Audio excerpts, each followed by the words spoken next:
Hey guys. Tonight we begin with the bizarre, ambitious, and sometimes eyebrow-free world of medieval beauty standards. A world where the goal wasn't to look healthy, but rather like someone who'd just been politely exercised. So before you get comfortable, take a moment to like the video and subscribe, but only if you genuinely enjoy what I do here. And let me know in the comments where you're tuning in from and what time it is for you. It's always fascinating to see who's joining us from around the world. Now, dim the lights, maybe turn on a fan for that soft background hum, and let's ease into tonight's journey together. In the medieval world, looking pale wasn't a sign that you needed more sleep. It was a fashion statement, a social flex, a silent announcement to the world that said, "I am too rich to ever see the sun, thank you very much." Unlike today, where a healthy glow might suggest yoga, smoothies, or a trip to the coast, medieval beauty flipped the script. Tanned skin. That meant you worked outside, which meant you were poor, which meant, gasp, manual labour, and nothing said not beautiful in the 14th century like knowing how to milk a cow. So, the paler you were, the higher your perceived status. And when we say pale, we don't mean a soft ivory glow. We're talking translucent, porcelain with vascular undertones.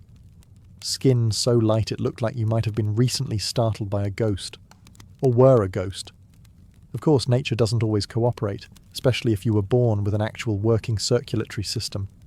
So, people helped it along. Noblewomen, and even men occasionally, would apply white lead powder to their faces. It provided that signature corpse chic glow, and, as a bonus, slowly poisoned you. But beauty has always had its price. Some would use vinegar-soaked cloths to bleach their skin. Others applied a mixture of crushed pearls and egg whites, which not only lightened the face, but also had the side effect of making one's cheeks feel like a stale omelette. Veins were sometimes painted onto the arms and chest, using blue pigment to simulate delicacy. Because nothing says noble like pretending your skin is about to split open. Even literature got in on it. Romantic poems described women as pale as milk, white as snow, and once, wan as the moon in winter. Which is a nice way of saying, "She looks like she might faint. I love it." This pale aesthetic wasn't just about beauty. It was shorthand for class, purity, and complete economic disengagement with agriculture. If you could afford to be fragile, you were winning. Beauty in the Middle Ages often required commitment, and by commitment, we mean a slow, decorative form of chemical warfare on yourself. Because for those striving to achieve that prestigious pale complexion, nature just wasn't enough. So they reached for makeup, specifically lead-based white face powder. Yes, lead, as in the thing we now seal off old buildings for. But back then, it was considered cutting edge. The result was a smooth, pale, matte finish, the medieval equivalent of high-definition foundation. It made the skin look flawless, and eventually feel very not flawless. White lead powder was made by combining vinegar and metal, then allowing it to corrode into a white crust that could be ground into a fine powder. Apply that daily, and voila. You looked like a luminous, delicate aristocrat with a secret death wish. And if your skin began to flake, blister, or fall off in small diplomatic chunks, even better. It meant the makeup was working. Probably. This wasn't a one-product routine either. Many added mercury-based rouge for colour, or chalk dust for more staying power. Egg whites were brushed over the face for a smooth, glazed look. Basically, if it came from a barn or an alchemist's shelf, someone had rubbed it on their face in the name of elegance. The downside? Other than the obvious slow poisoning? Lead-based products caused everything from chronic fatigue and skin ulcers to hair loss and premature death, which is not listed on most modern skincare labels. But the fashion endured. Because if the choice was between dying slowly and being mistaken for a peasant, nobility often chose the scenic route to the grave. Men weren't always immune either. Some male courtiers also used powders or skin treatments, especially in the later medieval and early Renaissance courts, where image mattered almost as much as lineage. or at least as much as smelling less terrible than your rival. Of all the medieval beauty trends, the obsession with high foreheads may be the most eyebrow-raising. Literally, because people were removing their eyebrows for it. A tall, smooth, uninterrupted forehead wasn't just fashionable, it was considered elegant, intelligent, and divine. It was the architectural marvel of the medieval face. The ideal forehead said, "I spend my days reading psalms and looking pensively out of castle windows," not, "I own a shovel."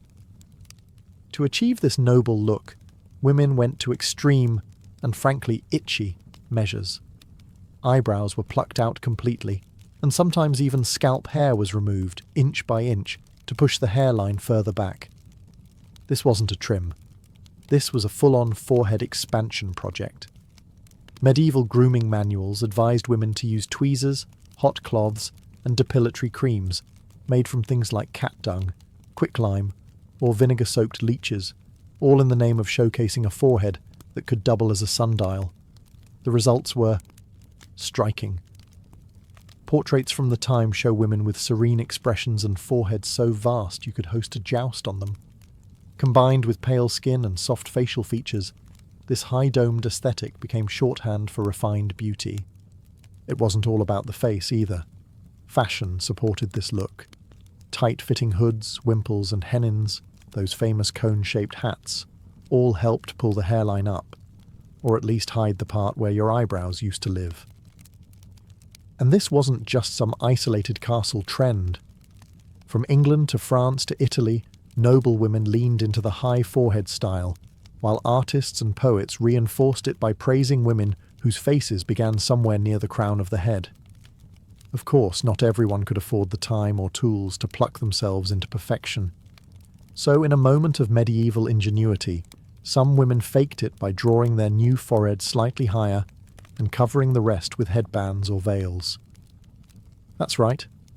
The Middle Ages had their own version of contouring. It just involved a lot more fabric.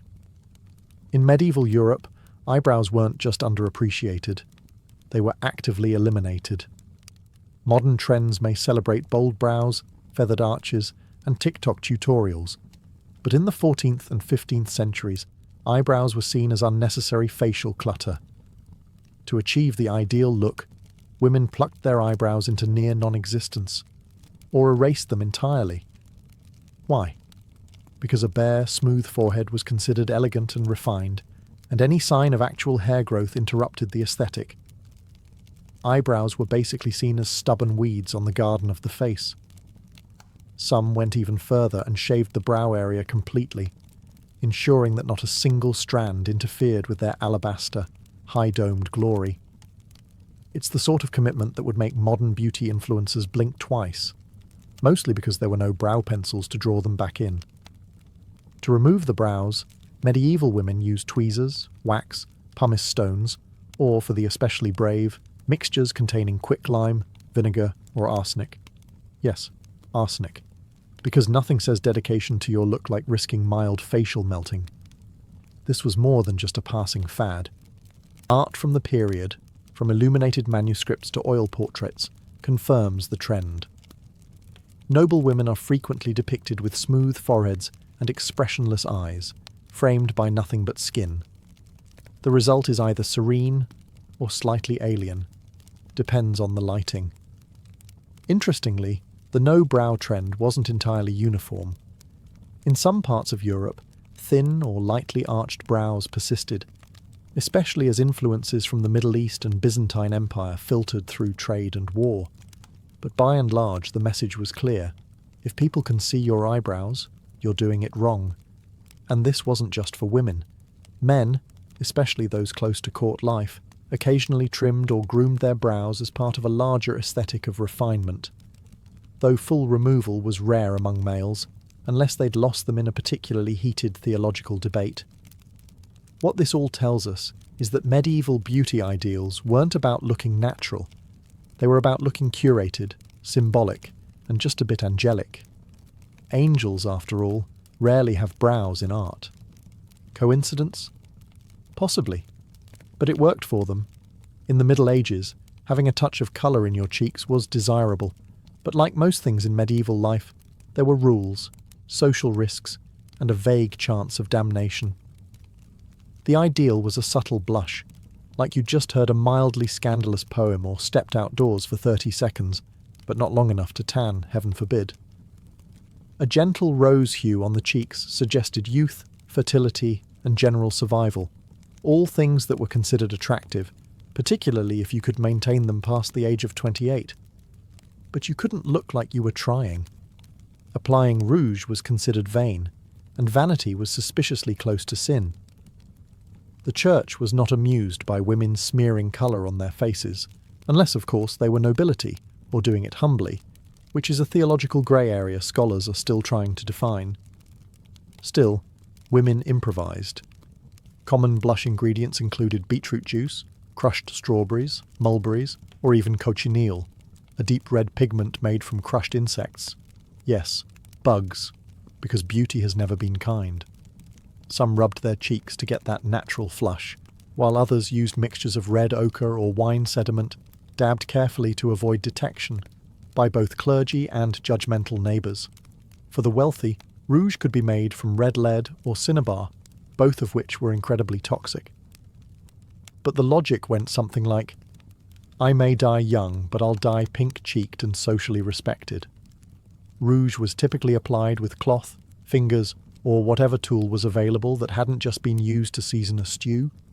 Mirror access was limited, so many women relied on instinct, muscle memory, or the occasional honest maid. Of course, if your blush was too visible, you might be accused of imitating prostitutes, or worse, French courtiers. The horror. The goal was always modest enhancement, not theatrical statement. And if someone complimented your glow, you were expected to deny everything and mutter something about the wind. Even nuns occasionally wore a touch of rouge, discreetly, and supposedly only on feast days. Because nothing says, I serve the Lord, like a tasteful dab of beetroot behind the cloister. In medieval Europe, if your hair didn't look like it had been kissed by holy light or stolen from a Botticelli angel, you were already starting from behind.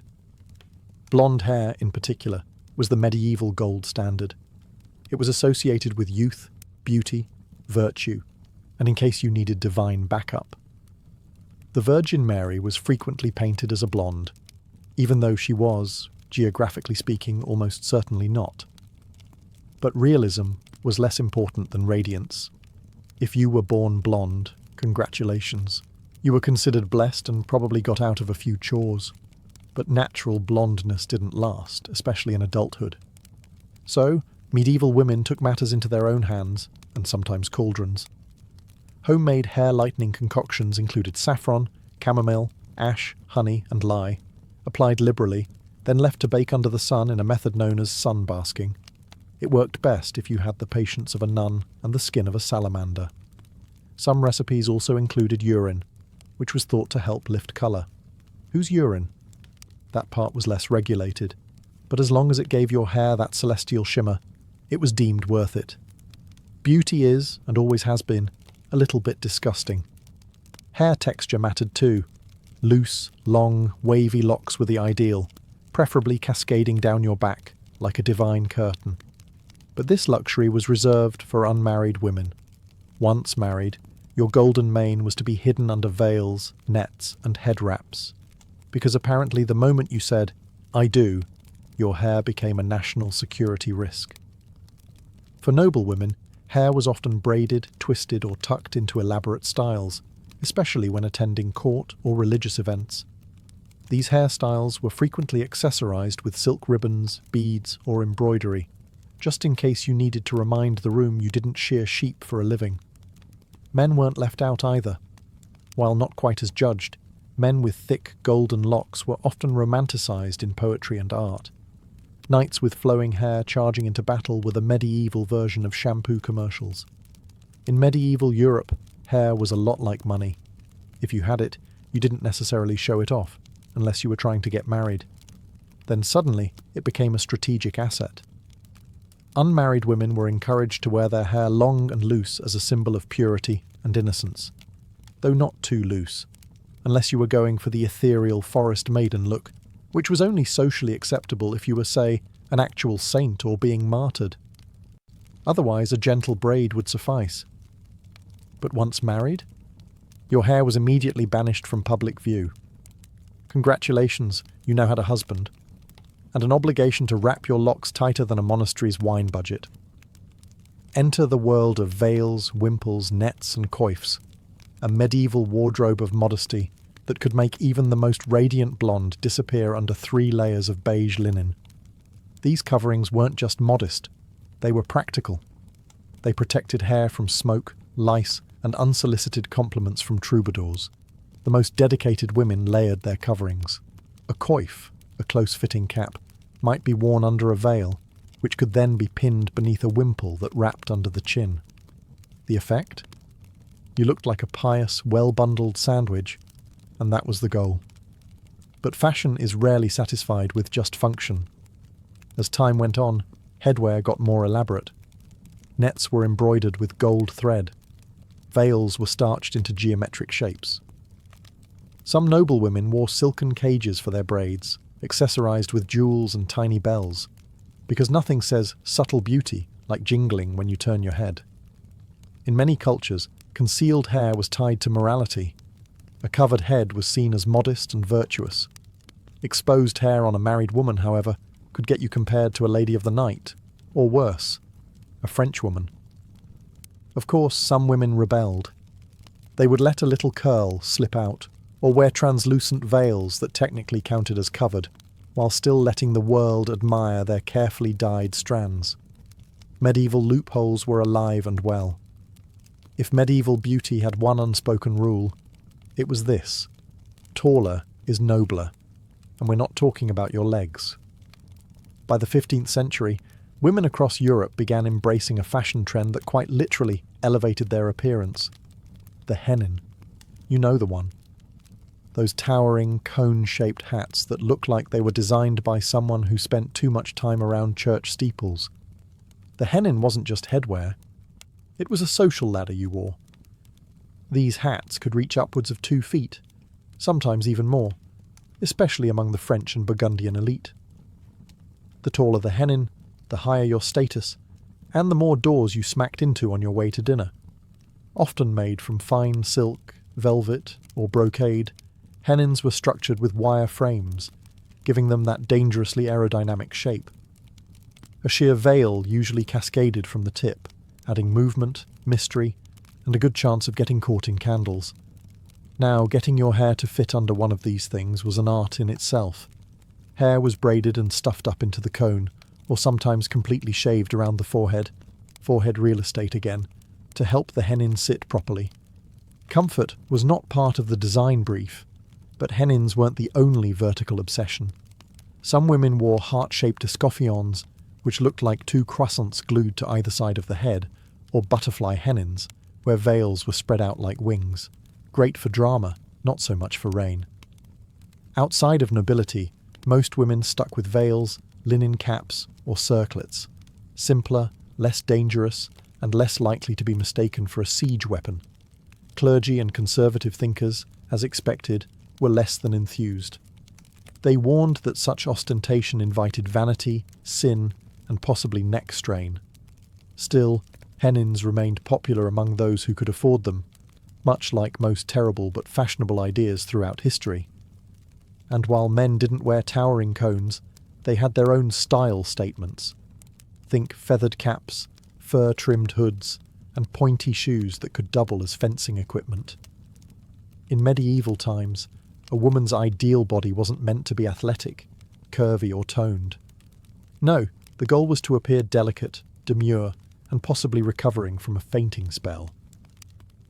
The ideal figure was slim, soft, and slightly ethereal, like someone who lived on honey water, courtly poems, and perhaps one fig a week. Beauty manuals didn't advise women to build strength or endurance. The only lifting expected of you was lifting your veil in a flirtatious gesture, before swiftly looking away and maybe swooning. But this wasn't about looking sickly, at least not obviously. The sweet spot was somewhere between too weak to carry a bucket and still able to play the lute while sitting. a graceful, willowy figure was associated with nobility, because, of course, if you were working, you'd have broader shoulders, stronger arms, and the misfortune of muscle tone. The emphasis was on a narrow waist, soft curves, and a general air of spiritual exhaustion.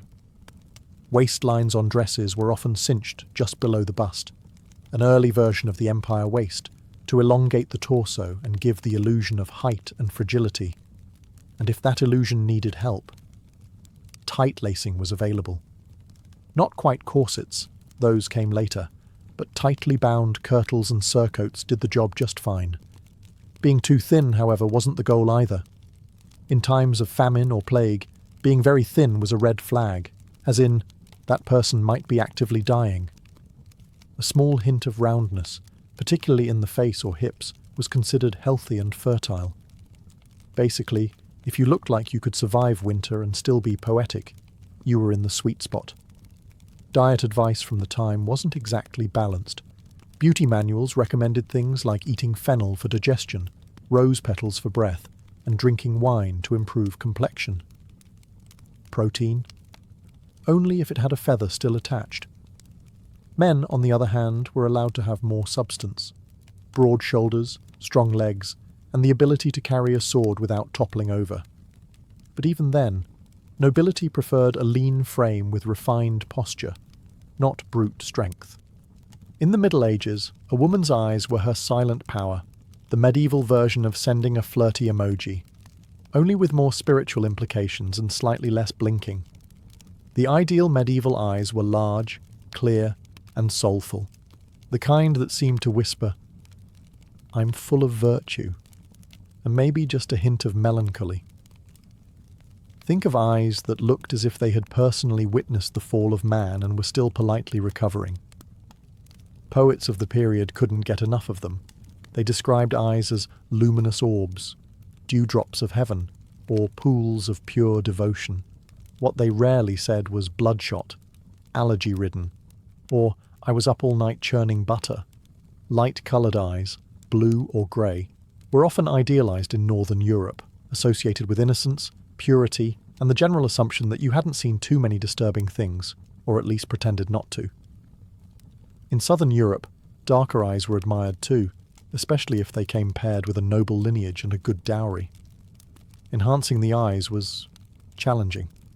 There were no medieval eyeliner pens, just charcoal, soot, and optimism. Some women dabbed a little black powder around the lashes to make the eyes look bigger, risking irritation, blurry vision, or starting the world's first accidental smoky eye. But most women relied on nature and strategic lighting. Want to look more wide-eyed? Stand near a candle? Want to look virtuous? Look downward at all times, even if you trip over the cat. Interestingly, slightly teary eyes were admired. It suggested emotional sensitivity, piety, and perhaps that you'd just finished praying or reading something uplifting, like a 300-line poem about chastity. Artificial tears weren't available, but staring directly into smoke or enduring mild public humiliation usually did the trick. As for eye contact, it was a delicate dance. Too much could be seen as bold, flirtatious, or suspiciously French. Too little, and you risked seeming shifty or possessed. The trick was to occasionally glance up from beneath lowered lids, like someone who'd memorized the Bible but wasn't about to brag. Let's talk about something rarely mentioned in medieval love poetry: breath. Specifically, what it smelled like. While a knight might wax lyrical about his lady's rosebud lips or pearl-like teeth, he usually skipped over what happened when those lips opened. That's because medieval dental hygiene was, at best, an aspirational concept, and minty freshness wasn't invented yet. Unless you count standing near a herb garden and hoping for the best. Still, fresh breath was technically considered desirable. A gentle, sweet-smelling mouth hinted at youth, health, and that you probably hadn't eaten garlic and eels for breakfast, though, statistically, you had. Medieval women did what they could. They chewed parsley, fennel seeds, cloves, cinnamon sticks, and occasionally twigs, not just for the taste, but to keep the mouth tolerable. Think of it as the pre-mint version of gum. It didn't sparkle your teeth, but it made you slightly more kissable, or at least less terrifying in close conversation. For those with access to apothecaries, there were also herbal pastes and mouth rinses made from sage, vinegar, and myrrh. These were applied sparingly, both because they were expensive and because opening your mouth too wide in public was considered a bit much. Toothbrushing, as we know it, wasn't standard. Instead, people wiped their teeth with cloth, rubbed them with chalk or crushed herbs, or used chew sticks, small fibrous twigs that could scrub and double as something to fidget with while your suitor recited bad poetry. And while halitosis wasn't exactly romantic, it wasn't considered shocking either. After all, everyone had bad breath to some degree, and they all had bigger problems, like surviving winter or avoiding being burned as a heretic. For noblewomen, the trick was to minimize offence while maintaining grace. Conversations took place at arm's length. Public affection was limited, and when in doubt, fan yourself and look contemplative. Bonus points if you carried a small pomander, a scented orb filled with herbs, to wave gently in your own direction as needed. In modern times, a great smile can launch 1,000 dating apps. In the Middle Ages, a smile was a risky endeavour, best used sparingly, like spices or peasant revolts. Why? Well, medieval dental hygiene wasn't exactly flourishing. Teeth were important, yes, but more for chewing bread than charming suitors. Most people had teeth that ranged from slightly questionable to actively terrifying, especially by age 30. So the fewer people saw them, the better. This wasn't entirely due to negligence. Tooth decay was rampant thanks to diets heavy in bread, porridge and mead, and lacking in toothbrushes, dental floss, or literally any kind of fluoride. Sugar wasn't widely consumed yet in most of Europe, but even basic starches broke down into tooth-tarnishing misery. Also, dental surgery at the time was essentially an exorcism with pliers. Despite this, a healthy smile was quietly admired, just not loudly celebrated. White, even teeth were rare and seen as a mark of youth and fortune and perhaps a miracle. But people weren't going around flashing big, toothy grins like medieval toothpaste commercials. In fact, a demure, closed-lip smile was far more fashionable. Think I might be contemplating a sonnet rather than I'm thrilled to be here. Some women even used powders made of sage, salt or ground-up coral to try and clean or whiten their teeth. These methods were mildly effective and mostly abrasive.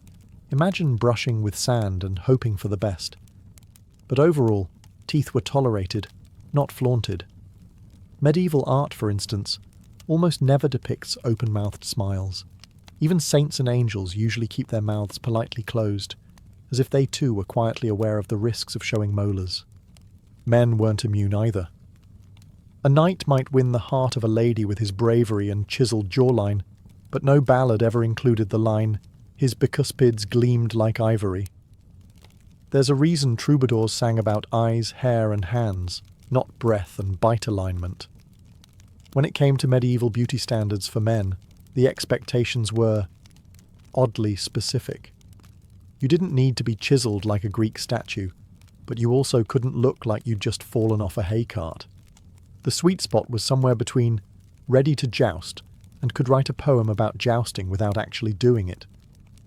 The ideal man was tall, lean, broad-shouldered, and, very importantly, nobly unbothered. Not overly muscular, that suggested labour, but not soft either. That suggested laziness or too much mead. You wanted to look like you could swing a sword, but only if the squire was busy. A defined jawline, high cheekbones, and a straight nose were all considered attractive. Think, prince in an illuminated manuscript, rather than village strongman. A well-groomed beard or a smooth, clean-shaven face was acceptable, depending on the region and era. But either way, it needed to look intentional, not like you'd been lost in the woods for a week. Hair was typically shoulder-length and styled, especially for noblemen. Curls were in fashion in many courts, especially if they occurred naturally or looked like they did. Some men even used curling irons. Yes, really. small heated rods, or herbal rinses to enhance texture and shine. Because nothing says I'm above manual labour, like sitting for 45 minutes while your page boy styles your fringe. Clothing played a huge role in enhancing the male silhouette. Padded shoulders, cinched waists, and fitted tunics helped create the ideal body shape, with extra emphasis on posture. A nobleman did not slouch. He glided, often with a hint of disdain. And if a man did happen to be naturally muscular, that was fine, as long as he wasn't caught actually working with those muscles. Fighting in wars was acceptable, hauling barrels was not. Above all, the look was effortless. You weren't supposed to try to be attractive. You were simply born noble, and that alone made you appealing. A kind of medieval version of hot without trying, except instead of a gym membership, you inherited land and a falcon. In an era where bathing was technically optional and plumbing was mostly a dream with a Latin name, scent management became an art form. And not the glamorous, walk through a cloud of Chanel No. 5 kind of art, more the mask it and pray variety. To be fair, people did bathe, just not as often as we'd hope, especially depending on the century, location, and plague frequency. So to keep from offending nostrils, human and divine, medieval men and women turned to the olfactory power of herbs, oils, and perfume pouches. Let's begin with the pomander, a small, hollow ball made of metal, worn on a chain or pinned to clothing, and filled with strongly scented herbs like cloves, rosemary, cinnamon, sage, and occasionally something ominously labelled powder of roses. These weren't just for elegance, they were portable smell shields. Think of them as the medieval version of walking around with a Febreze grenade. The nobility also favoured perfumed gloves, handkerchiefs, and even scented combs. Everything was fair game for aroma enhancement, including hair, which was sometimes doused with floral waters or vinegar infusions that smelled slightly better than sweat and desperation. Speaking of sweat, yes, people absolutely sweated. Medieval garments were heavy, summers were hot, and deodorant was still several centuries away from reinventing armpits. The solution? Layers of linen, which absorbed sweat and could be washed more frequently than the woolen or silk outer garments. Some added herbal sachets to their underlayers, hoping to combat odour with fragrant optimism. Bathhouses were a thing, especially during the early medieval and late medieval periods, but access varied wildly. The church eventually frowned upon communal nudity, which really put a damper on hygiene enthusiasm. So, many turned to dry bathing, which is exactly as unrefreshing as it sounds. Wiping yourself with a cloth, then spritzing on scented water and pretending that counted. And then there were the overachievers, people who kept flower petals in their shoes or stuffed herbs in their bed linens to smell vaguely like someone who had recently seen a garden. In medieval Europe, beauty wasn't just skin deep, it was morally loaded. A well-composed face could be a divine blessing, a social weapon, or a trap set by the devil himself. Sometimes all three before breakfast. To be beautiful was to walk a very fine line. On one hand, physical beauty, clear skin, symmetrical features, pale complexion, was considered a sign of virtue. If you were lovely, it meant you were blessed, possibly chosen by God, or at the very least, unlikely to steal sheep.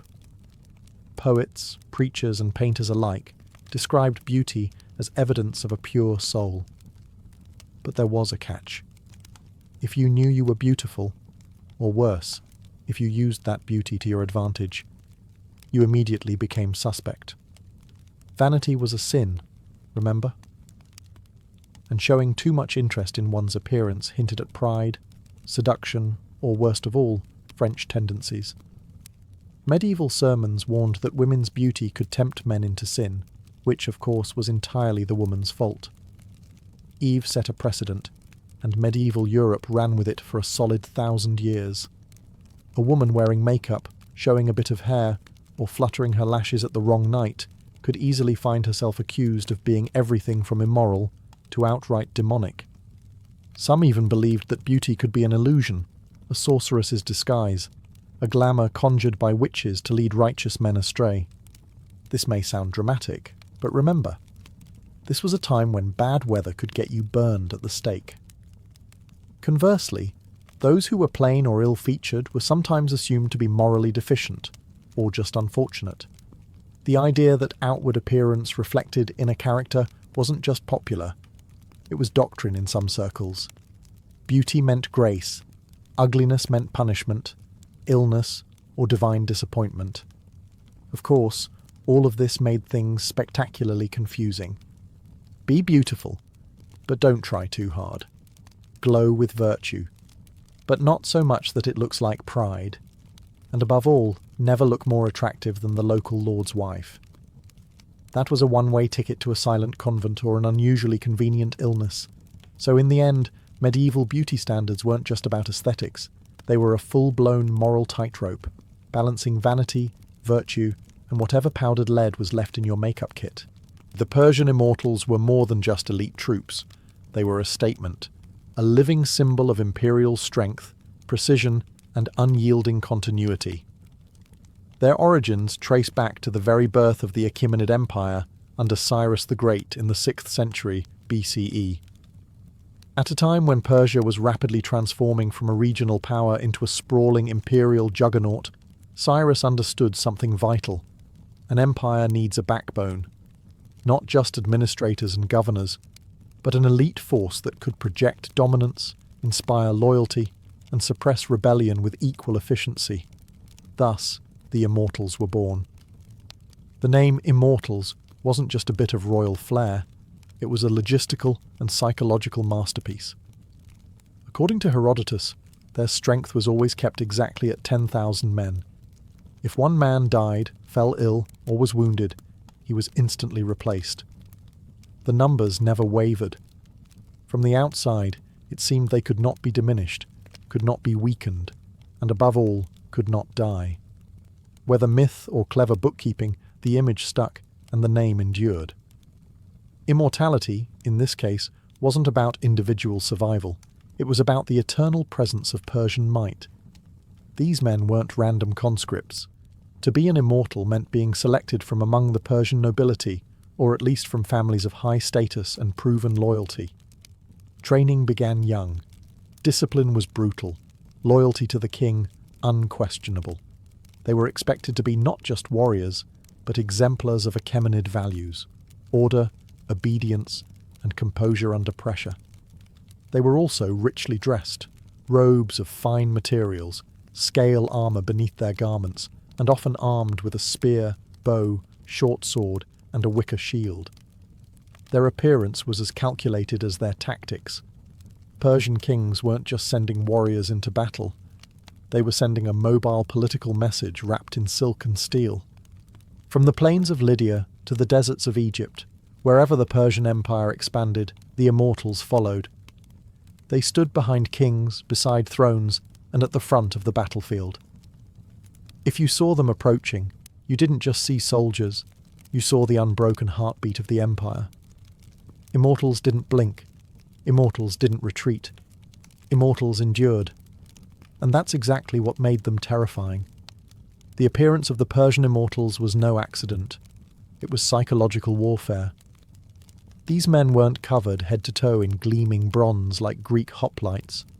No, the Immortals looked otherworldly, like a wave of richly dressed shadows sweeping across the land. Their uniforms blended regal flair with military function. They wore elaborately embroidered tunics and trousers, often dyed in rich reds and purples, colours of nobility and command. Beneath these lay a layer of scale armour made of bronze or iron, flexible enough for movement, but deadly in close combat. Their shields were made from woven wicker, deceptively light, yet able to deflect arrows and absorb blows. Their most distinctive element, however, was their headdress, a soft felt cap called a tiara, sometimes pulled over the face to obscure identity. Unlike the Greeks who glorified individuality in armour and valour, the Immortals thrived in uniformity. 10,000 men, moving in near silence, all similarly armed and armoured, created a visual spectacle that overwhelmed the senses. It was like watching a curtain of death descend on the battlefield. Each Immortal carried a short spear, a bow with a quiver of arrows, and a short sword or akinaka at their belt. But perhaps most impressive was their ability to move quickly and remain deadly in almost any terrain. Their training emphasized agility and endurance over brute strength. They could march across entire provinces without breaking formation. And unlike many ancient forces, the Immortals were equally comfortable fighting in open battle or serving as imperial guards in royal courts. Their equipment was light enough to ensure swift deployment, but potent enough to intimidate and destroy. It wasn't about brute force. It was about consistency, about never failing, never staggering, and never seeming vulnerable. And that consistency, combined with the mystery of their appearance, helped forge their legend. When they marched into battle, drums would pound and dust would rise behind them, but their expressions remained eerily composed. No roaring, no boasting, just eerie, synchronized precision. It was as though they were not men, but machines, crafted not in flesh, but in discipline, ritual, and fear. To face the Immortals wasn't simply to face death. It was to face a concept, that some armies didn't just fight. They endured, without pause or pity. To be an Immortal was not just a job, it was a lifelong identity, a status symbol, and in some ways, a sentence. While they were revered and richly rewarded, the expectations were immense. These men lived under constant scrutiny. Their food, clothing, and housing were all provided by the state, but not out of kindness. It was to ensure absolute control. From the moment they entered the ranks, they belonged not to their families, but to the empire. Most Immortals came from Persian, Median, or Elamite nobility, but lower-ranking sons of loyal families could rise into the ranks if they showed exceptional discipline. Training began in childhood, often within military academies attached to the royal court. Boys learned archery on horseback, how to endure pain and hunger, how to march in step, and most importantly, how to obey without hesitation. There was no room for glory-seeking or personal ambition. An Immortal who stood out too much was corrected. The formation was sacred. Unity came above all. Discipline ruled every corner of their lives. They followed a strict daily routine. Wake before dawn. Drill in silence. Maintain weapons and armor. Meals were eaten communally, always modest, always nutritionally calculated for endurance. Meat, flatbread, dates, and wine were staples, but luxuries were discouraged. The empire needed warriors, not pampered aristocrats. When not on campaign, the Immortals served as guards for the king and his court. But even then, their duties were more than ceremonial. They stood watch for assassination attempts, monitored nobles for disloyalty, and maintained order in the most volatile places of the empire. Their mere presence could silence dissent in a royal hall. They were the eyes and ears of the Achaemenid ruler, trained to detect lies, sense fear, and act decisively. Interestingly, they weren't entirely cut off from family life. Immortals were allowed to marry and maintain households. However, they could be summoned at a moment's notice. When duty called, they left everything behind, no questions asked. A man who hesitated, even once, could be quietly replaced. After all, the number always had to remain at 10,000. No gaps, no delays.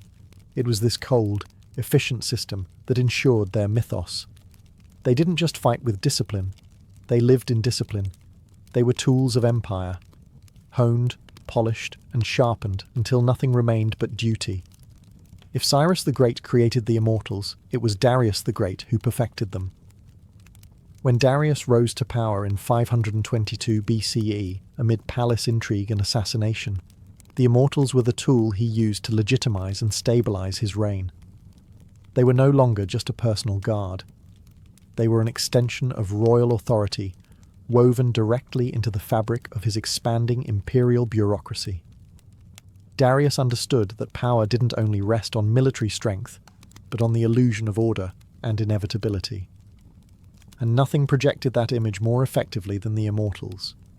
He paraded them at festivals, had them stationed prominently around his new capital of Persepolis, and sent them on high-profile missions.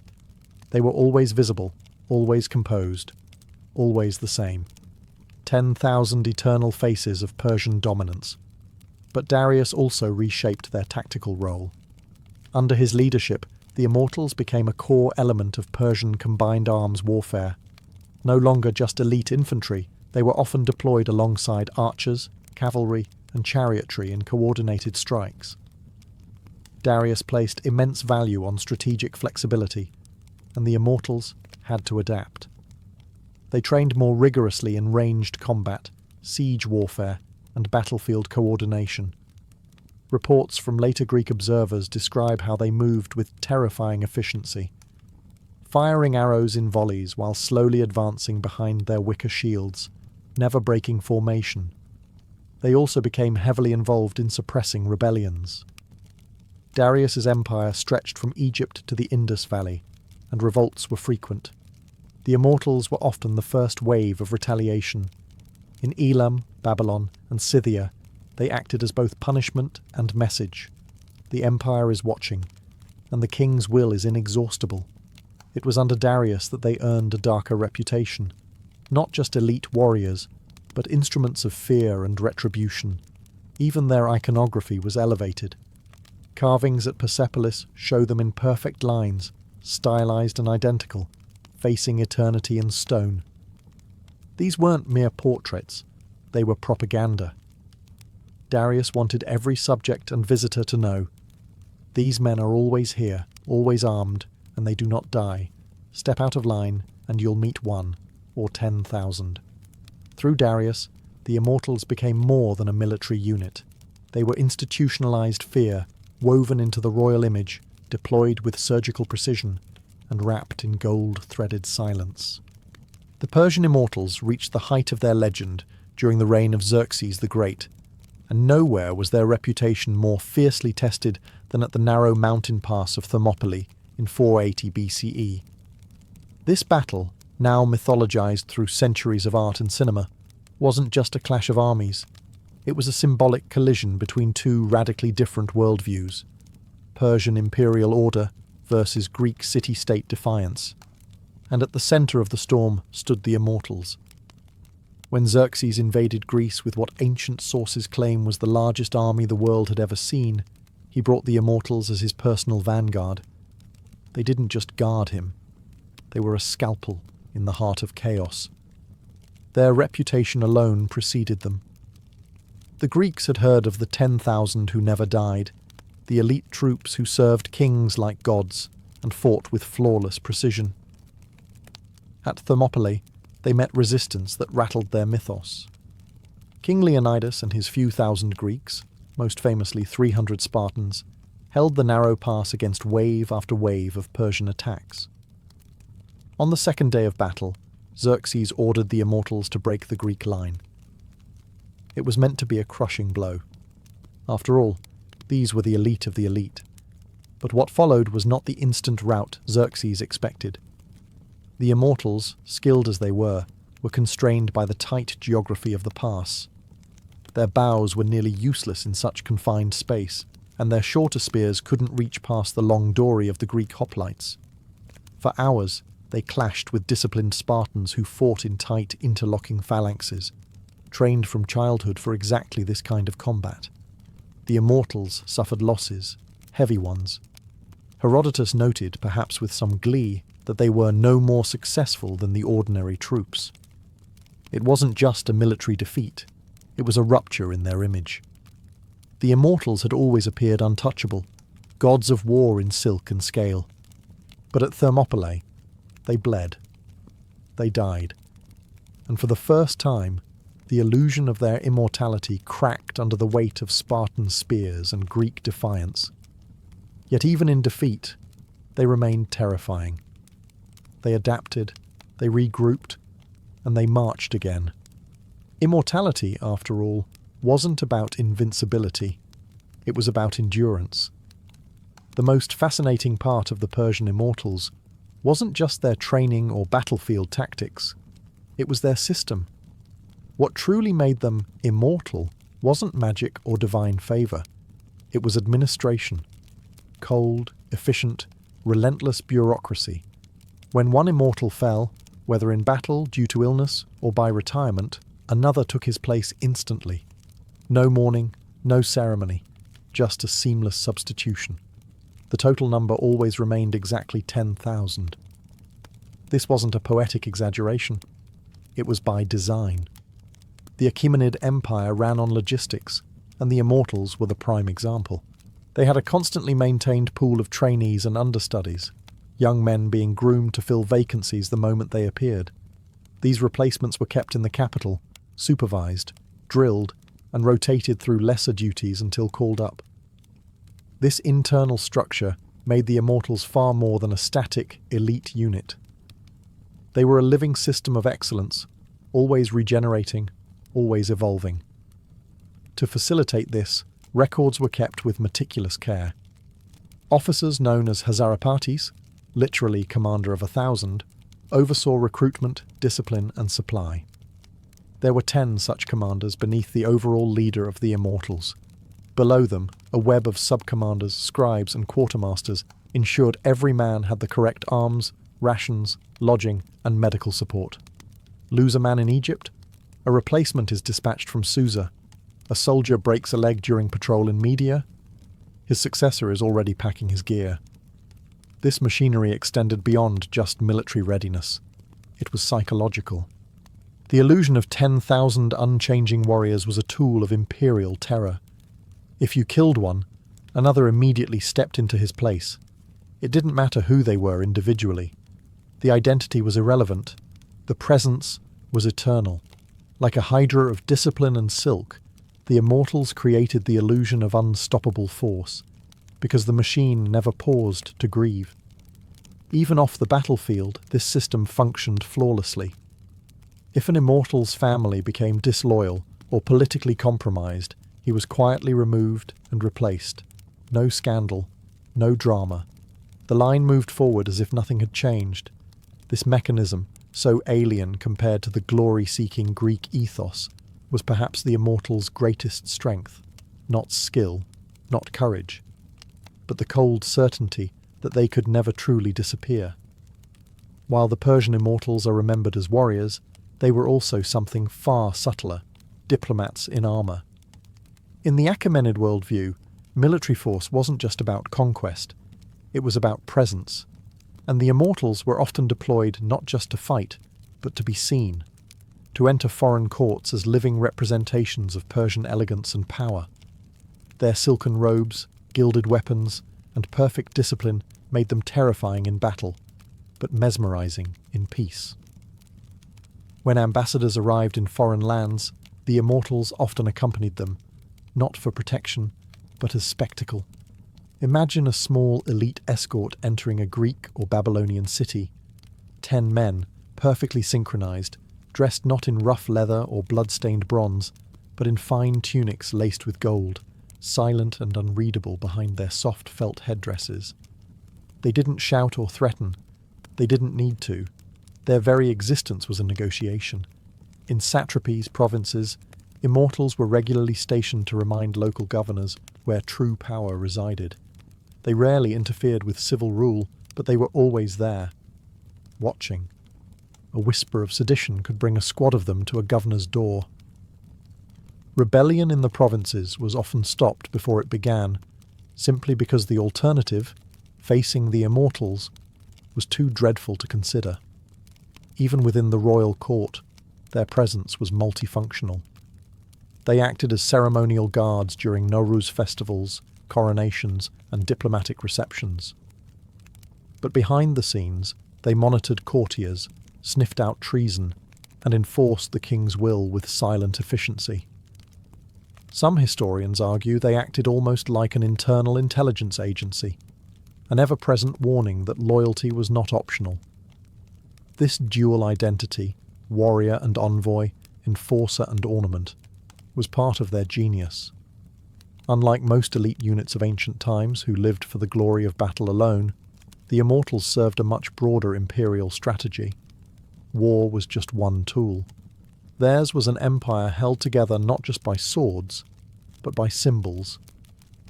The Immortals understood that fear and awe are siblings. In foreign courts and remote palaces, their arrival sent a clear message. The king is watching, The empire is eternal, and resistance is not worth the cost. And in this way, they fought wars without ever unsheathing a blade.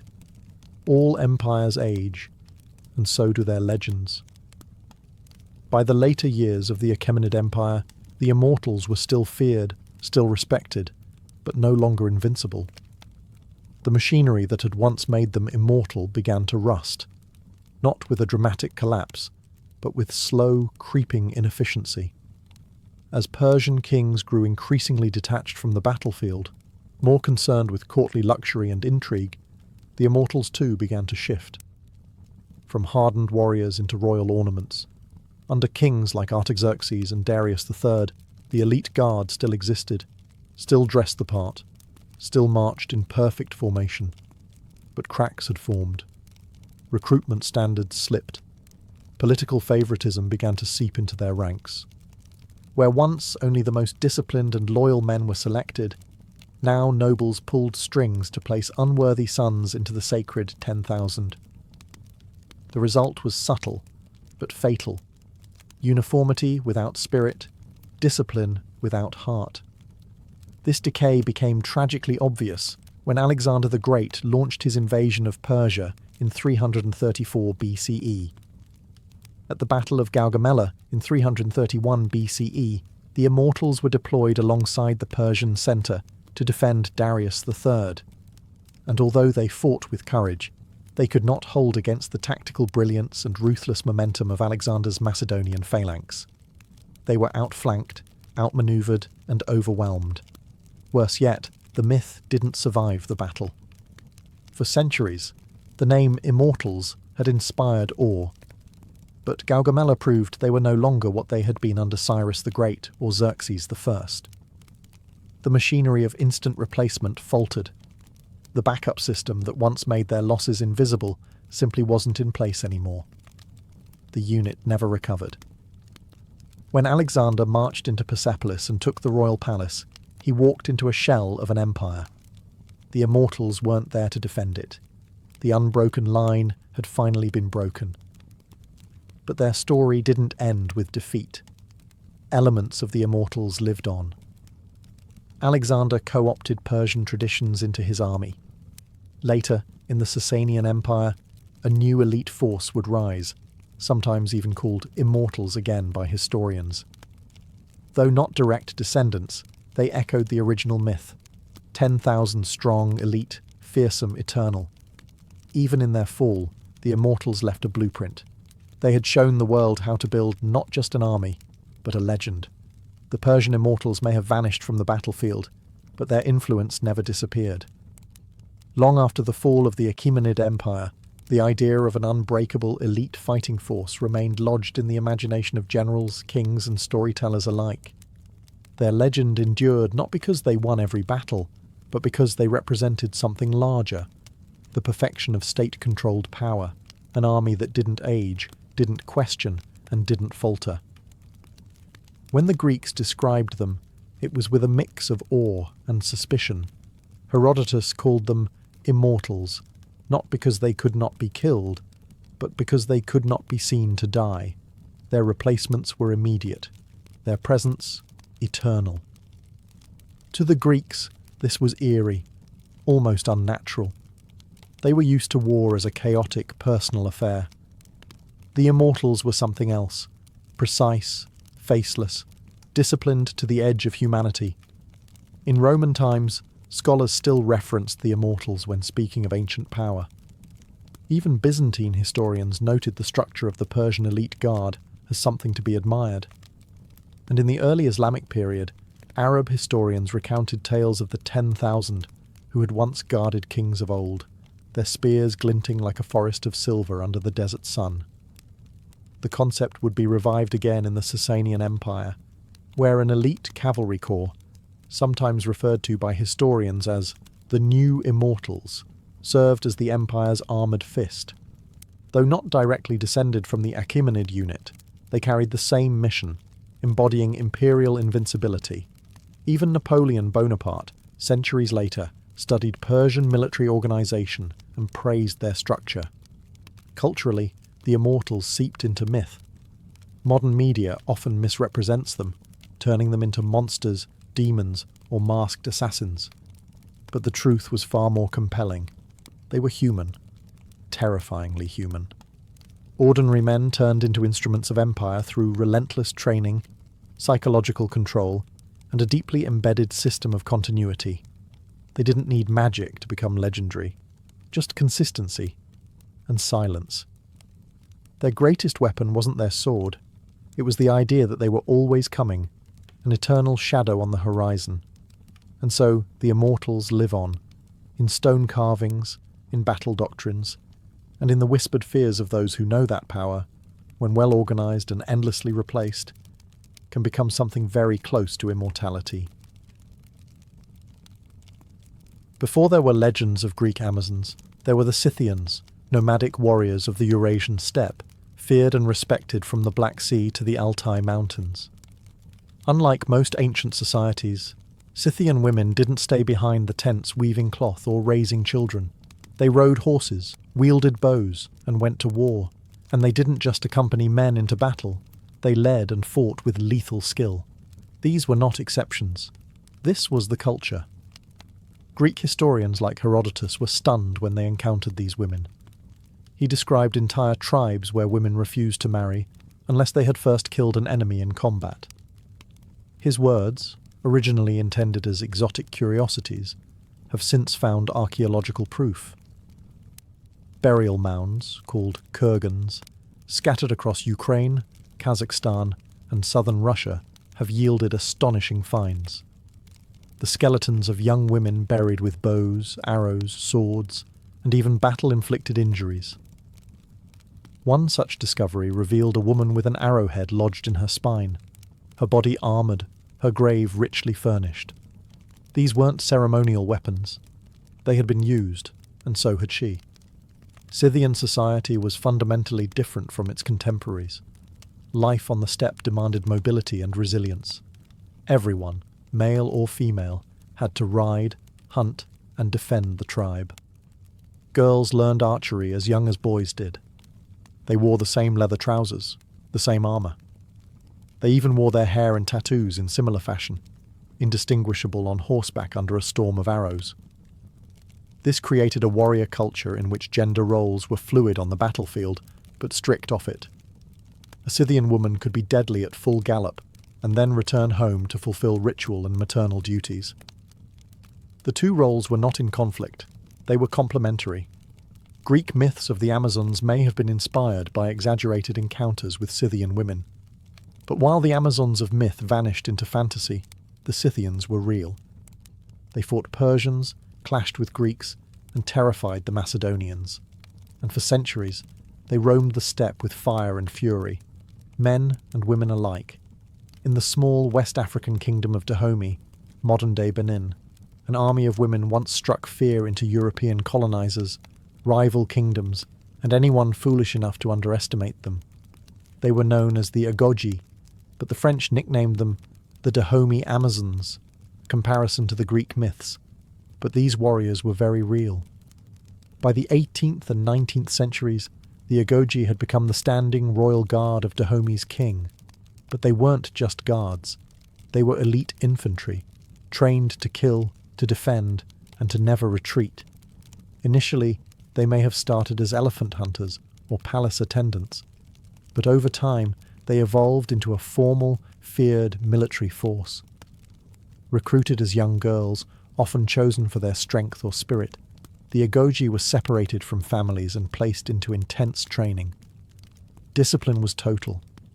They ran obstacle courses filled with thorns, sparred with real blades, and swore oaths of celibacy and absolute loyalty to the king. They wore braided sashes and carried muskets, machetes, and clubs. But their deadliest weapon was psychological.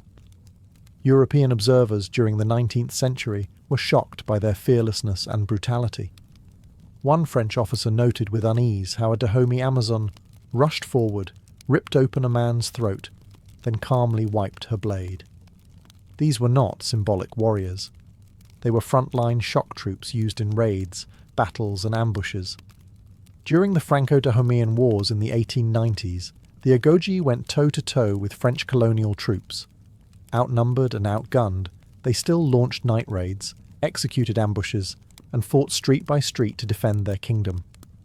Their tenacity forced French commanders to reconsider their tactics and their assumptions about gender in combat. But it wasn't just their battlefield success that mattered. The Dahomey Amazons existed in a deeply patriarchal world, and yet they carved out a space of total autonomy and influence. They advised kings, they performed ceremonial duties, and they shaped the kingdom's foreign policy, not from behind the scenes, but with blades in hand. Though the French ultimately defeated Dahomey, the legend of the Agoji never died. In fact, their legacy helped inspire modern fictional warriors like the Dora Milaje in Marvel's Black Panther. But truth, as always, is more impressive than fiction. In the shadowy pages of Japan's medieval history, one woman rides through blood and legend alike, Tomo Gozen. A samurai warrior of the late 12th century, she fought during the Genpei War, a brutal civil conflict between the Minamoto and Taira clans that gave birth to the first shogunate.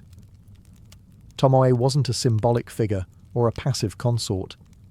She was a commander, a swordswoman, and an archer, trained in the deadly arts of the battlefield and feared for her precision in combat. Her story emerges most famously from the Heike Monogatari, a war epic that blends history with poetic flair. In it, Tomoe is described as especially beautiful, with white skin, long hair, and charming features. But the next sentence drops the real thunder. She was also a remarkably strong archer, and as a swordswoman, she was a warrior worth 1,000. Beauty and lethality weren't contradictions, they were fused. Tomoe served under Minamoto no Yoshinaka, a warlord and her possible lover, during his campaign to seize control of Kyoto. She wasn't a camp follower or a battlefield nurse. She was in the thick of it, reportedly leading troops and even slaying multiple enemies in single combat. At the Battle of Owazu in 1184, facing encirclement by rival Minamoto forces, Yoshinaka ordered his last stand. Rather than flee, Tomoe chose to fight.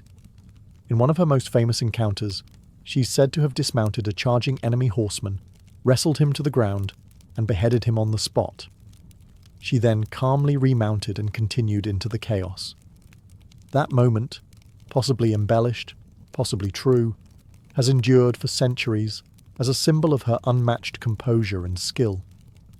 But what happened to Tomo after the war remains a mystery. Some say she was captured and forced into marriage. Others say she became a nun, retreating into silence. Still others believe she vanished, like a ghost, back into the mists of legend. Whatever the truth, the legacy of Tomo Gozen survived in theatre, folklore, and national memory. In a society built on rigid gender roles and patriarchal control, Tomo Gozen stood apart, blade drawn, head high, and utterly unafraid. She wasn't just fighting for her lord, she was fighting for her right to exist in a world that told her she shouldn't. In the 1st century CE, the Roman Empire was at its peak, disciplined, organised, and seemingly unstoppable. But then came Boudica, a flame-haired Celtic queen from Britannia, who nearly brought the Roman machine to its knees. Her name would echo through history as a symbol of raw vengeance, national pride, and the terrifying force of a woman with nothing left to lose. Boudica was the wife of Prasutagus, king of the Iceni tribe in what is now eastern England. He was a client king under Rome, a puppet ruler allowed to maintain power as long as he kept the peace. But when Prasutagus died, Rome ignored his will and moved to seize his lands outright. In the process, Roman officials flogged Boudica publicly and, according to Tacitus, raped her daughters. It was a brutal humiliation designed to crush rebellion. Instead, it lit a wildfire. In 60 or 61 CE, Boudica united several British tribes and launched one of the most ferocious revolts in Roman history. And she wasn't a figurehead. Roman accounts describe her leading her army from a chariot, spear in hand, dressed in a flowing tunic and a massive gold torque around her neck. Her fiery hair streamed behind her as she rode, calling her people to war. She was part priestess, part general, and all fury. Her forces descended on Camulodunum, modern Colchester, burning it to the ground. Next came Londinium, the seed of modern London, where she slaughtered Roman colonists and razed the city. Historians estimate over 70,000 Romans and sympathizers were killed in just a few months. Her army left a trail of ash and shattered arrogance behind them. But the Romans, under Governor Gaius Suetonius Paulinus, regrouped. Despite being vastly outnumbered, they lured Boudicca into a pitched battle where Roman discipline and formation tactics proved decisive. The rebellion was crushed. Boudicca, facing defeat, is said to have taken poison rather than be captured. Though her uprising failed, Boudicca's legacy only grew. Roman historians painted her as a barbarian, and yet one whose courage and leadership were impossible to ignore. For the British, especially in later centuries, she became a symbol of resistance against tyranny, both foreign and domestic. In the war-ravaged steppes of Central Asia, during the golden age of Mongol expansion, there emerged a woman who terrified warriors and embarrassed princes, not with a sword, but with sheer physical dominance. Her name was Kutulun, and she was the great-great-granddaughter of none other than Genghis Khan. But she didn't just ride in his shadow, she carved out a legend of her own, one headlock at a time. Born around 1260 CE, Kutulun was the daughter of Kaidu Khan, a powerful cousin of Kublai Khan and a rival claimant to leadership in the Mongol Empire. Kutulun was raised like a warrior prince, trained in archery, horse riding, and battlefield tactics. But she stood out most for her talent in wrestling, a deeply respected and highly competitive sport among the Mongols. According to the Persian historian Rashid al-Din, Kutulun vowed she would only marry a man who could beat her in a wrestling match. Many tried, all failed. Dozens of suitors walked away defeated and humiliated, some even wagering horses, gold, or herds on their chances. It's said she amassed 10,000 horses from her victories, turning her into not just a champion, but one of the wealthiest women on the steppe. But Kutulun wasn't just tossing men onto the dirt for fun. She fought alongside her father in real battles, commanding troops and breaking enemy lines. During campaigns against both rival Mongol factions and Chinese forces, Kutulun was Kaidu's most trusted military advisor. He even considered naming her as his successor, an unprecedented move in a culture dominated by male warlords. This, unsurprisingly, sparked backlash. Some Mongol nobles whispered that her influence was unnatural, her power too threatening. In the end, Kaidu didn't make her his heir, choosing a male relative instead, but her reputation endured. Even Marco Polo, who travelled through the Mongol Empire, wrote of a Mongol princess who fought like a tiger and could ride and shoot as well as any man. Later, histories tried to romanticize or minimize her, turning her into a love-struck figure or reducing her story to legend. But make no mistake, Kutulun was real, and her strength was legendary. She proved that in the heart of the most male-dominated empire on earth, a woman could still rise, not because she was allowed to, but because no one could stop her. In a time when women couldn't vote, own land freely, or even wear men's clothing without risking arrest, one French teenager not only wore armour, she led armies. Joan of Arc, born in 1412 in a tiny village called Domremy, was an illiterate peasant girl. But by the age of 17, she would command troops, confront kings, and bend the course of the 100 Years' War between France and England. Her rise wasn't born from military training or noble lineage. Joan claimed divine inspiration. She said she heard voices, those of saints like Michael, Catherine, and Margaret, who told her that she had been chosen to drive the English from France and crown Charles the Dauphin as king. It was a wild claim, one that should have gotten her dismissed as mad. Instead, it got her an audience with the future King Charles VII. The court tested her, clergy grilled her for weeks, but somehow she passed. They saw something in her, conviction, charisma, something unexplainable. And so, clad in white armour, her banner flying high, Joan was sent to Orléans, a besieged city that symbolized the war's turning point. French commanders were skeptical, but Joan's mere presence revitalized their spirit. She didn't just stand on the sidelines. She led charges, braved arrows, and rallied troops under fire. Against all odds, the French lifted the siege. The victory electrified the nation.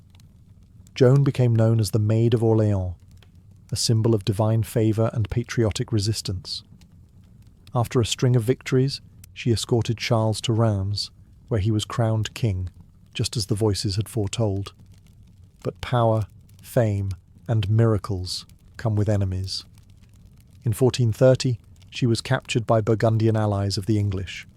Tried by a pro-English ecclesiastical court, Joan was accused of heresy, witchcraft, and notably, wearing male clothing, a crime punishable by death. She was just 19 when they burned her alive in Rouen marketplace, but her death only magnified her legend. Years later, the church reversed her conviction. Centuries later, she was canonized as a saint. By the time Nakano Takeko took up her naginata, a bladed polearm favoured by samurai women, Japan was changing fast. It was the late 1860s, and the samurai class was being dismantled as the country modernized. But in one final stand for the old ways, this young woman would write herself into history as the last true Onabu geisha, female warrior of the samurai tradition. Nakano was born in 1847 into a respected family of scholars and warriors. From a young age, she studied Confucian classics, calligraphy, and most importantly, martial arts. Her favoured weapon, the naginata, was more than just practical. It was symbolic. Traditionally used by women of the samurai class, it allowed for extended reach and graceful, fluid combat. Under the guidance of her adoptive father and martial arts master, she trained until her skill rivaled that of the best men in her domain. By her 20s, Nakano had become both an educator and a warrior, teaching other women the ways of the sword. But in 1868, when the Boshin War broke out, a civil conflict between the imperial forces and the old Tokugawa shogunate, Nakano didn't stay behind. She joined the defense of Aizu, one of the last bastions of traditional samurai resistance. Women were not officially allowed to serve, but Nakano formed an unofficial unit of female fighters known as the Joshitai, the women's army. Clad in hakama pants and traditional armour, these women fought fiercely alongside the men, protecting their families, their city, and their way of life. At the Battle of Aizu, Nakano led her unit in hand-to-hand combat against imperial troops armed with rifles. According to witnesses, she killed several enemies before being shot in the chest. Knowing she was mortally wounded and unwilling to be captured or defiled, she asked her sister to behead her. Her body was buried at a temple in Fukushima, her sword beside her. Nakano's bravery was legendary, even in defeat. Today, statues of her stand in Japan, particularly in Aizu, where she's remembered not only as a warrior, but as a woman who refused to bow to modernity, to patriarchy, or to death itself. In the smouldering ruins of World War II, one name sent shivers down the spines of German soldiers on the Eastern Front: Lyudmila Pavlichenko. Nicknamed Lady Death by her enemies, she wasn't a myth, a morale booster, or a propaganda figure. She was the real thing. A Soviet sniper who tallied 309 confirmed kills, including 36 enemy snipers, she was the most lethal female sniper in recorded history. Born in 1916 in what is now Ukraine, Pavlichenko was competitive from a young age. She was fiercely patriotic and a natural marksman.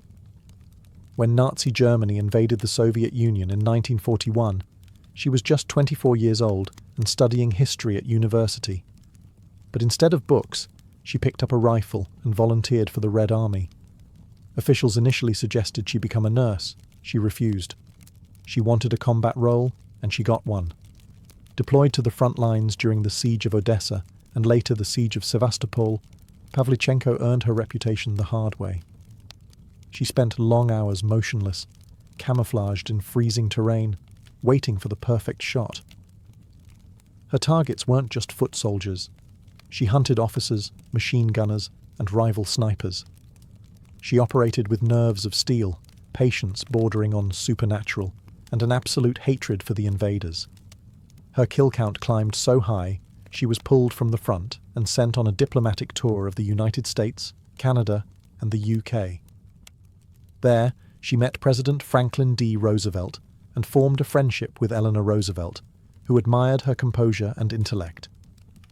Pavlichenko gave speeches, urging the Allies to open a second front in Europe and mocking reporters who asked her sexist questions about makeup and skirt length. After the war, she didn't retreat into obscurity. She earned her degree, became a historian, and trained future generations of Soviet snipers. Though she suffered from war-related trauma and injuries, her legacy endured. She received the Hero of the Soviet Union Medal and remains a national hero in both Russia and Ukraine. In a world that often doubts the place of women in war, Lyudmila Pavlichenko didn't argue. She didn't protest. She simply did the job, better than almost anyone who ever lived. For every famous name, Boudica, Tomoy-Gozin, Lyudmila Pavlichenko, there are countless others whose stories have slipped through the cracks of mainstream history. History, after all, was largely written by men, and when women picked up swords, rifles, or spears, they were often omitted, downplayed, or turned into myth. But make no mistake, warrior women have been there all along, across continents, across centuries, and their silence was not voluntary. Consider the Trung sisters of Vietnam, Trung Trac and Trung Nhi, who led a rebellion against Chinese occupation in the 1st century CE.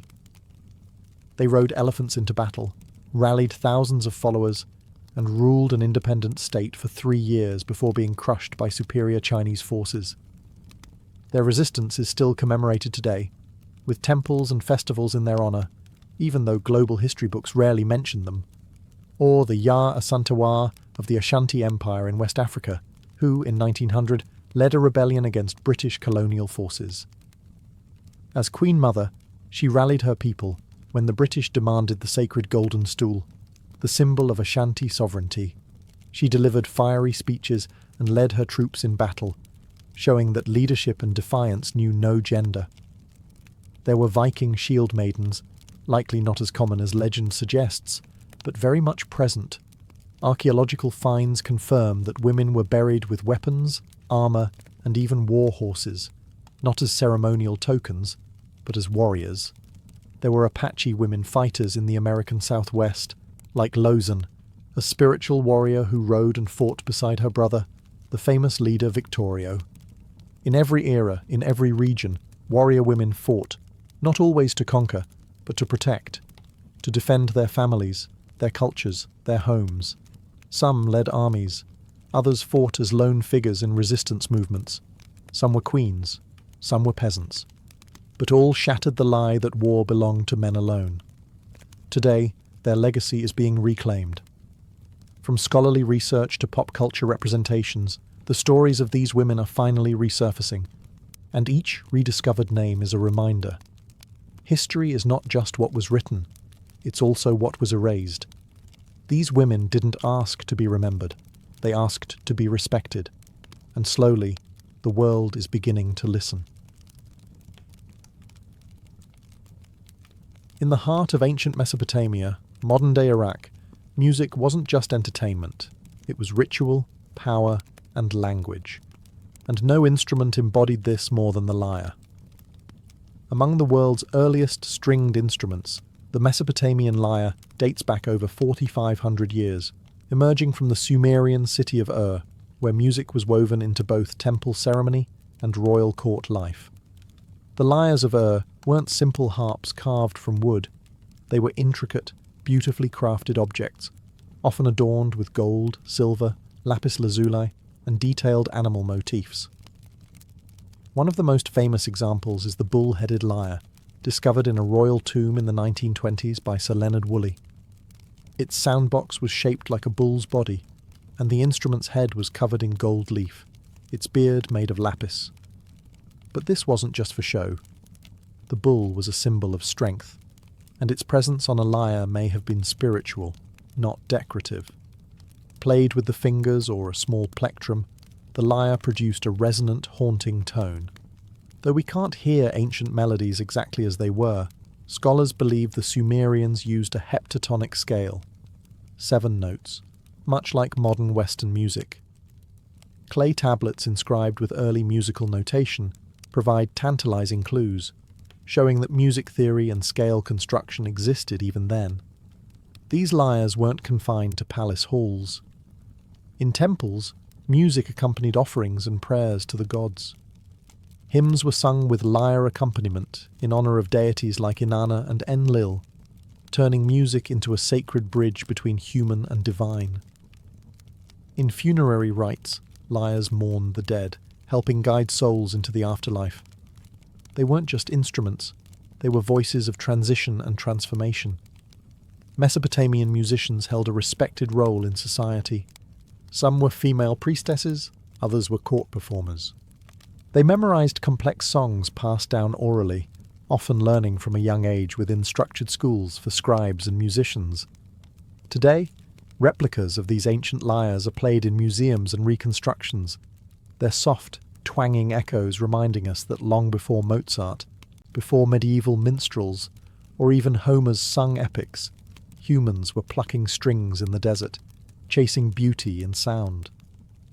While the lyre sang gently to the gods, the aulos screamed, wept, and danced through the hearts of the ancient Greeks. This reed-blown, double-piped wind instrument was no gentle flute. It was wild, emotional, and unrelenting. To the Greeks, music wasn't just entertainment, it was ethos, a force that shaped the soul. And the aulos embodied its most primal edge. Unlike the lyre, which symbolized harmony and order, favored by Apollo, the aulos was associated with Dionysus, god of wine, ecstasy, and madness. It was often played during rituals, dramatic performances, and military marches, giving it a range of emotional and functional uses. It consisted of 2 pipes, usually made of wood, bone, or ivory, each with its own reed and fingering holes. The musician, or aulet, played both pipes simultaneously, producing a dense, penetrating sound, closer to a bagpipe than a modern flute. This required incredible breath control. Musicians often used a technique called circular breathing, inhaling through the nose while pushing air out through the cheeks, allowing them to play continuously. The effort warped their faces and puffed their cheeks, so much so that athletes sometimes mocked aulet players for their awkward appearance. Yet despite the jokes, aulet players were respected, even revered, in certain circles. The aulos was not for calm background music. It stirred the blood. In ancient Greek theatre, it accompanied tragedies and comedies, adding mood and momentum to performances by Sophocles and Euripides. In battle, it kept hoplites marching in step, its blaring voice slicing through the chaos. And during Bacchic rituals, it pushed dancers into trance-like states, dissolving the line between performer and possessed. Plato had a complicated relationship with the aulos. In his Republic, he famously dismissed it as too emotionally overwhelming, preferring instruments like the lyre and kithara for their intellectual clarity. Yet even he couldn't deny its power. The aulos could simulate sorrow, mimic fury, or stir euphoria, sometimes all in the same breath. Today, fragments of ancient auloi survive in museums, and modern reconstructions hint at its raw energy. Unlike the mathematically balanced lyre, the aulos wasn't about perfection, it was about release. It carried the sound of frenzy, mourning, seduction, and war. In the ancient courts and scholar studios of China, music was more than art, it was philosophy in motion. And few instruments embody this more than the guqin and the guzheng, 2 stringed zithers that carried the sounds of dynasties, meditation, and poetic introspection. They may look similar at a glance, but each served a distinct role in shaping China's musical identity. The guqin is the elder of the 2, an instrument with over 3,000 years of history. With 7 strings and a long, fretless wooden body, it produced quiet, subtle tones. To the untrained ear, the guqin sounds almost whisper-like. Gentle slides, harmonics, and plucked notes that echo like raindrops on old tile. But to Chinese scholars and sages, these sounds reflected the balance between heaven and earth. Confucius himself was said to play the guqin, believing it cultivated moral character and inner harmony. In ancient China, learning to play the guqin wasn't about becoming a performer, it was about becoming civilized. Contrast this with the guzheng, a younger, louder cousin with a brighter sound and more public life. With 16 to 21 strings or more in modern versions, the guzheng was built for performance. Its curved wooden frame and movable bridges allow for rich melodies and dramatic glissandos. Musicians pluck the strings with plectra attached to their fingers, creating cascades of notes that shimmer like flowing water. It was favoured in palaces, folk music, and even military camps. Where the guqin whispered to the soul, the guzheng sang to the crowd.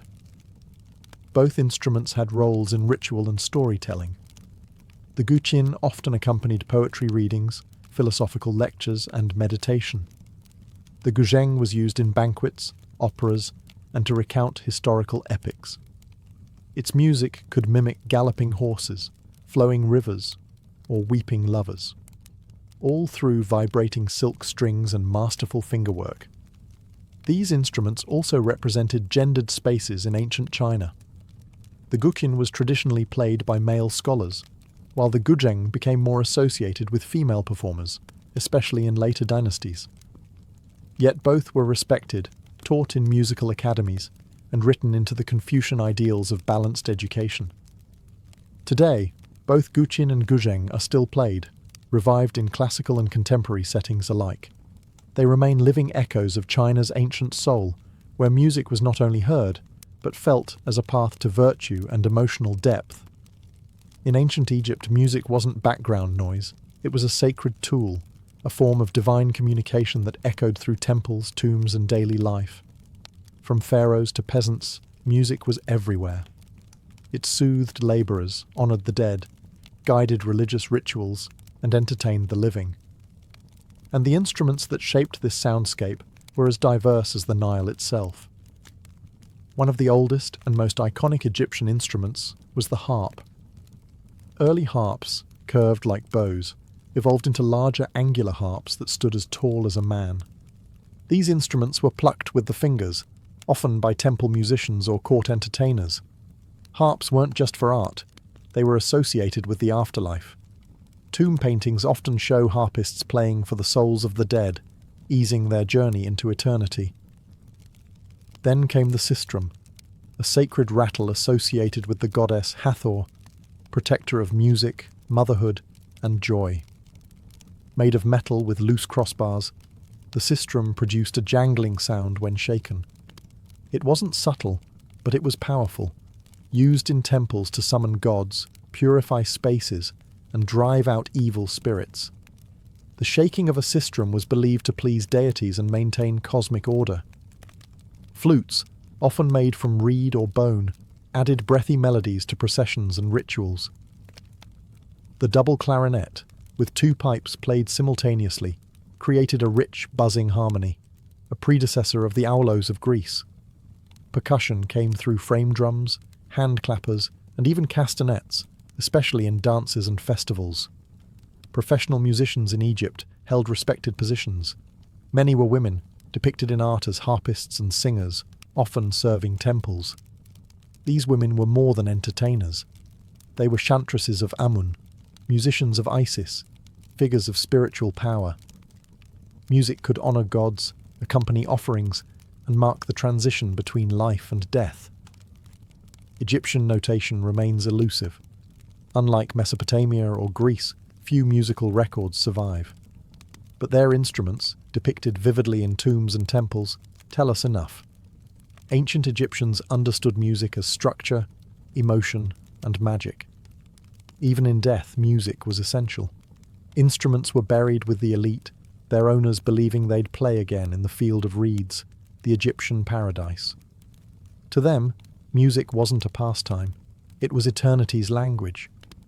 Long before written words etched history into stone, ancient African cultures used something far more primal and immediate: rhythm. Across the continent, drums weren't just instruments. They were voices. They spoke, commanded, remembered, and summoned. In Africa's ancient societies, music, especially percussion, was a living, breathing language that carried stories, laws, identities, and the pulse of the divine. Drums varied by region and purpose, but one of the most iconic was the talking drum, found in West Africa. Shaped like an hourglass and strung with leather cords, this drum could mimic the tonal language of the people. Skilled drummers could speak entire phrases by adjusting tension on the cords while striking it with a curved stick.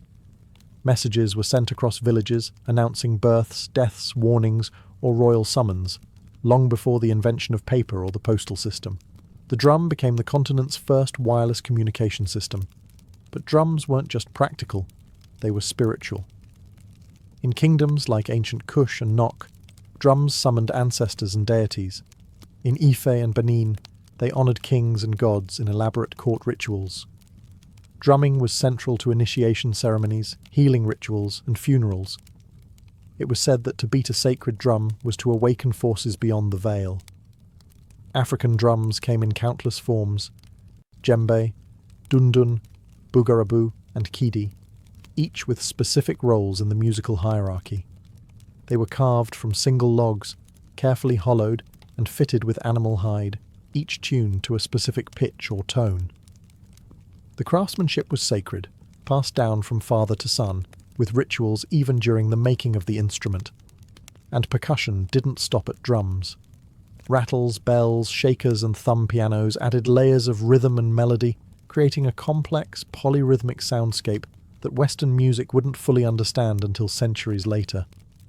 In African tradition, music was inseparable from movement.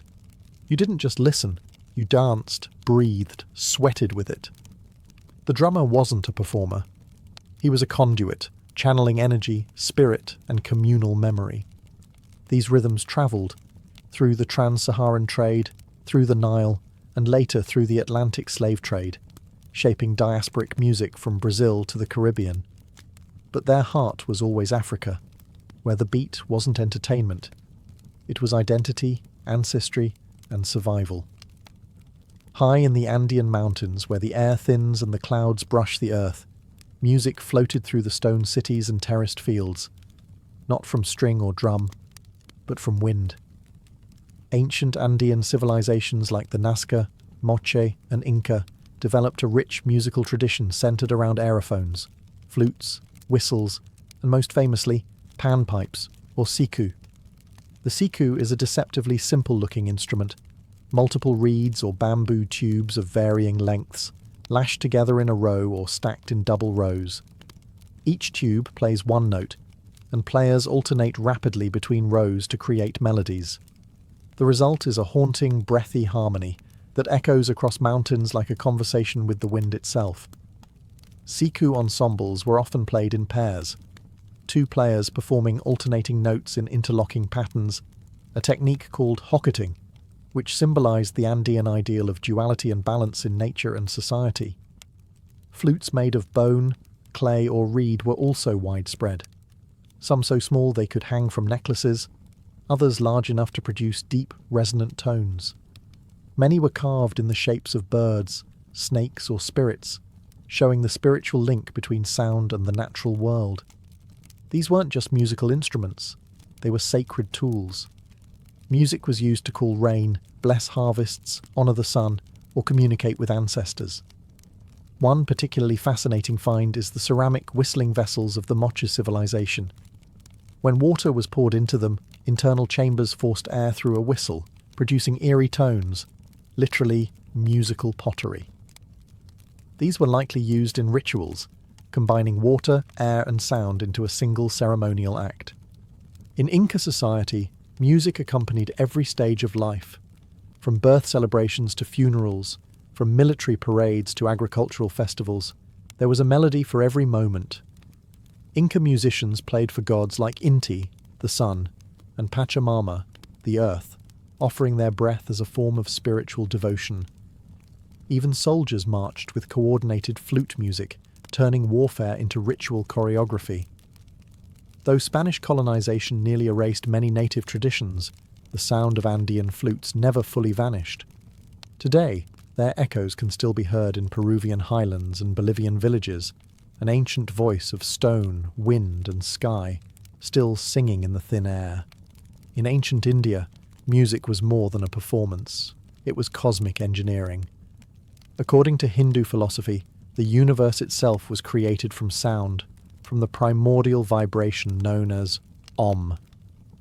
From this belief grew one of the world's most intricate and enduring musical traditions, rooted in ritual, mathematics, and spiritual transformation. Early texts like the Vedas, dating back to at least 1500 BCE, already contain hymns known as Saman chants, which were meant to be sung, not just recited. These hymns formed part of sacred rituals, with specific melodies designed to align the soul with divine forces. The priestly caste, the Brahmins, were trained not only in philosophy and fire offerings, but in voice modulation and musical cadence. Precision was essential. Mispronouncing a note could, in theory, corrupt the ritual. The earliest instruments used in Vedic and post-Vedic India served both sonic and symbolic roles. The veena, a plucked string instrument with a resonating gourd, became a symbol of learning and divine expression. It was, and still is, associated with the goddess Saraswati, the deity of wisdom and the arts. Its strings were said to echo the vibrations of the cosmos, allowing the player to connect with universal truths through melody. Wind instruments like the bansuri, bamboo flute, were not only tools of melody, but vehicles of myth. Lord Krishna, the god of love and divine play, was often depicted playing the flute, charming humans and animals alike. The sound of the bansuri was believed to pierce the illusions of reality, Maya, and transport listeners to a higher state of consciousness. Percussion also held immense power. The mridangam and tabla weren't just rhythm keepers. They mirrored heartbeats, breath patterns, and cosmic cycles. Rhythms, or talas, were complex mathematical patterns, some cyclical, some asymmetrical, each linked to emotional states and times of day. Indian music was deeply tied to rasa theory, the belief that music should evoke specific emotional flavors like love, heroism, serenity, or sorrow. Even in ancient times, ragas, melodic frameworks, were designed to stir the soul and guide meditation. Unlike many ancient traditions lost to time, India's musical roots have not only survived, they've evolved, but at their core remains the same ancient belief that to make music is to touch the divine. In the ancient cities of Mesoamerica, from the towering pyramids of Teotihuacan to the ceremonial plazas of the Maya and Aztecs, music was inseparable from the sacred. It wasn't just art, it was power, used to speak to gods, sanctify blood offerings, summon rain, and terrify enemies. For the peoples of Mesoamerica, music was ritual technology, an invisible thread linking humans to the divine and the dead. Drums dominated the soundscape. The most iconic was the huehuetel, a tall, single-headed drum carved from hollowed tree trunks and played with bare hands. Covered in animal skins and adorned with glyphs or sacred images, the huehuetel throbbed during festivals, warfare, and sacrifices. Its deep, resonant sound echoed through stone courtyards like the heartbeat of the gods. Then came the teponastli, a slit drum made of hollowed wood, played with rubber-tipped mallets. Its surface was carved into two tongues that produced different pitches when struck. The teponastli wasn't just percussive, it could speak. In Nahuatl, the Aztec language, it was said that teponastli could sing the names of deities or the rhythms of fate itself. Wind instruments were also central. Flutes made of bone, clay, and reed were common, often shaped like animals or gods. Some were so intricately made that they could mimic bird calls, jaguar growls, or human screams. In fact, the infamous Aztec death whistle, shaped like a skull and blown like a flute, produces a blood-chilling shriek, possibly used during war or sacrificial ceremonies to strike terror into enemies or open portals to the spirit world. Music accompanied every major event: birth, coming-of-age rites, warfare, agricultural cycles, and death. Musicians and dancers trained in special schools, performing not just for crowds, but for the gods. Certain instruments were reserved for nobles or priests. Playing them incorrectly could be considered a spiritual offense. Even sacrifice, central to Aztec religion, was carried out to a musical score. Drums pounded, flutes wailed, and conch shells howled while hearts were offered to the sun. The music didn't soothe, it activated. It guided souls, fed gods, and kept the cosmic engine turning. In Mesoamerica, music wasn't a backdrop. It was the ceremony. It wasn't meant to entertain. It was meant to transform. Though the civilizations of antiquity have risen and fallen, their music has never truly died. It lingers, not always in sound, but in ritual, design, and cultural DNA. In many ways, ancient music was never meant to be preserved in sheet music or captured in recordings. It was passed through hands, mouths, and hearts, a living tradition encoded in memory and performance. Take the Chinese guqin or Indian veena. These aren't museum pieces. They're still played today, often using techniques that have been passed down for millennia. Performers don't just mimic ancient sounds, they embody them. Each note carries centuries of philosophy, culture, and meditation. In a single pluck, you can feel the same longing or joy that an emperor or sage once felt. In Africa, the drums still speak. The rhythms of the djembe, the call and response of griots, the syncopation of dance, all echo ancient practices that predate colonial maps or written history. Even in the Americas, the haunting breath of the Andean siku, or the thunder of powwow drums among indigenous tribes, reflects echoes of ancestral voices. Some instruments are direct descendants, others are inspired reinventions, but the roots are ancient. Even in modern Western music, ancient concepts survive. The 7-note heptatonic scale used in Mesopotamia laid a foundation for modern harmony. Greek music theory, modes, intervals, ethos, fed into early Christian chant and the eventual birth of classical music. And the instruments? The lyre became the lute, which birthed the guitar. The aulos' double reed design inspired the oboe and bassoon. But perhaps the most enduring legacy is the purpose of ancient music. It wasn't meant to sell tickets or top charts. It was ritual. It was healing. It marked birth and death, sowing and harvest, love and war. It meant something. Even today, music remains our universal language, able to stir emotion without words, to create community without walls. In a digital world overflowing with noise, ancient music reminds us that sound can be sacred, that rhythm can be memory, and melody a thread between worlds. Whether whispered from a guqin, shouted through a war drum, or piped from a clay flute, the songs of our ancestors still echo. We just have to listen.